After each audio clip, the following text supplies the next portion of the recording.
This is the story of my resistance. When I was simply Sharon, I volunteered at our local Democratic headquarters for Hillary's campaign. You can see me with her cutout.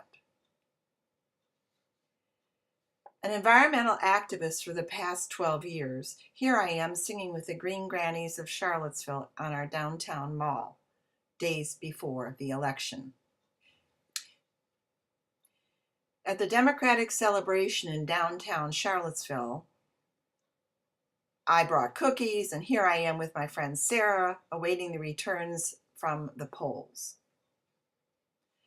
By 8 a.m., our local candidate for Congress, Jane Dittmar, conceded the election to a Freedom Caucus Democrat who won our heavily gerrymandered district.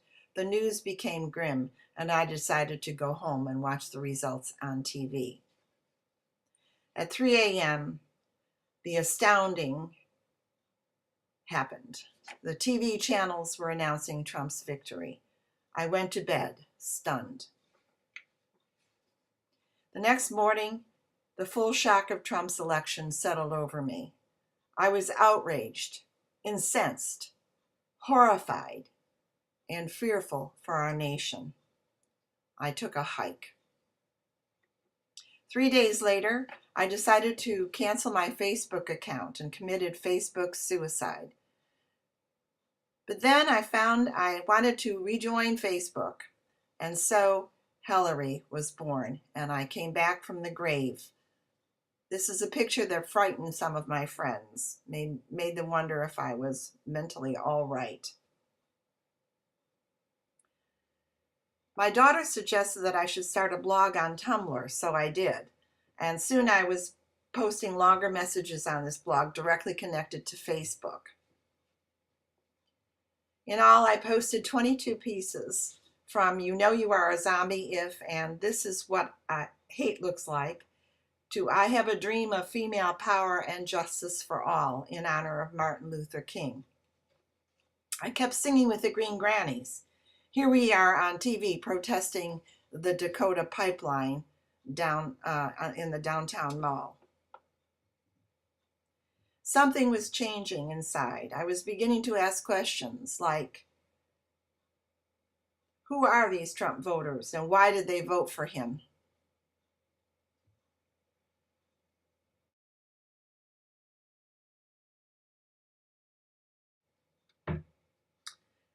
I soon learned that some people really hated Hillary. This is a t-shirt that I found as I was researching the name Hillary. By January 1st, I was becoming resigned to a terrible future. My family and I had planned to visit Washington, D.C. together for the holidays, just weeks before the inauguration. Here we are in front of the Capitol. We all felt similarly that we were witnessing a tragic end of the Obama presidency. Meanwhile, some extraordinary women who came together through Pantsuit Nation were planning a huge march in Washington, and my friends and I started planning for it. This is one of the signs I made to wear as a sandwich board. We also bought rain ponchos, cane stools, and diapers for the long day. On Inauguration Day, I posted this banner. I hung this banner outside my door announcing my mourning. My neighbors understood. 4 of us, including my daughter and I, marched together until we reached the grounds of the White House. The joy, the excitement, the chants, the energy of 1 million women protesting was a spiritual experience like none other. The crowds overflowed the downtown area.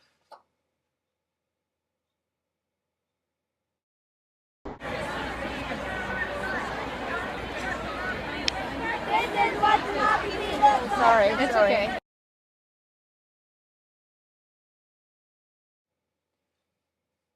When I returned to Charlottesville, I learned of the Sanctuary City movement, and I drafted this proclamation and sent it to our city councilors.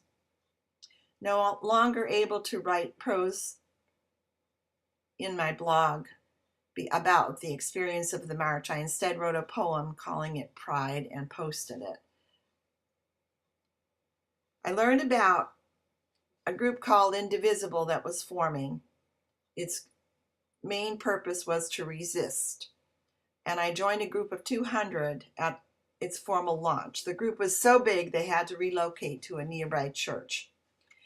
In the same week, the mayor of Charlottesville proclaimed Charlottesville the capital of the resistance, which is quite ironic since Richmond was the capital of the resistance during the Civil War. I soon became a political cartoonist, deciding that that was a much more direct way to reach the audience on Facebook with my protest than were my previous blogs. So here are some of my cartoons.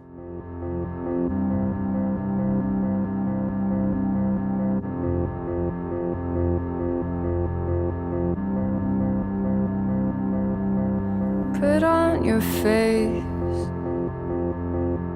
know your place. Shut up and smile, don't spread your legs. I could do that,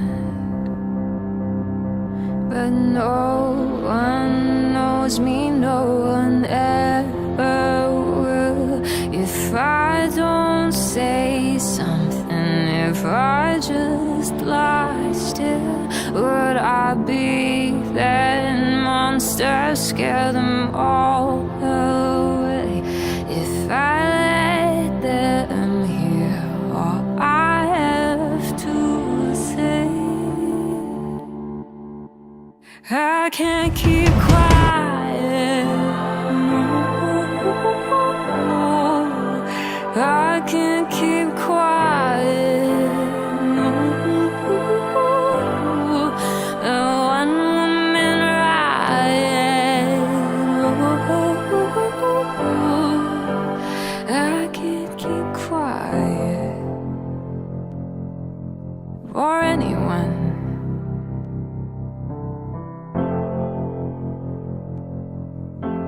Anymore, 'cause no one knows me. Meanwhile, local environmental groups gathered one evening to form a coalition to coordinate our efforts to fight climate change, and it was attended by former Congressman Tom Perriello, a progressive now running for governor. Through my contacts, I learned there would be a benefit for Planned Parenthood, similar to one that raised lots of money in New York City. It was called the Nasty Woman Art Show.